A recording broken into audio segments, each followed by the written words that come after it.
তোমাদের ক্লাস 11-এর ত্রিকোণমিতির যৌগিক কোণ চ্যাপ্টারের খুব ইম্পর্টেন্ট একটি এমসিকিউ অঙ্কটি দেখো তোমরা। এখানে দেওয়া আছে যে cos alpha minus beta plus 1 যদি 0 হয় তাহলে কজ আলফা প্লাস কজ বিটার মান নির্ণয় করতে হবে। চারটে অপশান এখানে দেওয়া আছে। কীভাবে অঙ্কটা করবো দেখো। Cos of alpha minus beta plus 1 equal to 0 ছিল। প্রথমে আমি প্লাস 1টাকে রাইট সাইডে নিলে -1।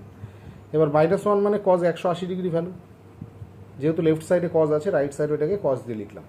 তাহলে আমি এখান থেকে বলতে পারি যে alpha minus beta equal to হবে 180 ডিগ্রি, অর্থাৎ আলফা ইকুয়াল টু হবে 180 ডিগ্রি প্লাস বিটা। এটা হচ্ছে আলফার ভ্যালু। এবার বার করতে বলেছে হচ্ছে কজ আলফা প্লাস কজ বিটার মান। তাহলে এখানে আমি আলফার জায়গায় আলফার যে ভ্যালুটা বের করেছি 180 ডিগ্রি প্লাস বিটা সেটা বসিয়ে দিলাম, প্লাস কজ বিটা আছে। এবার 180 মানে 90 গুণ 2 ভাবতে পারি। তাহলে কজ 90-এর সাথে যদি জোর গুণ থাকে সেটা কজ বিটাই হবে। এবার এটা 3 নম্বর ঘরে কজের মান নেগেটিভ, প্লাস আছে কজ বিটা, কেটে গিয়ে আনসার 0।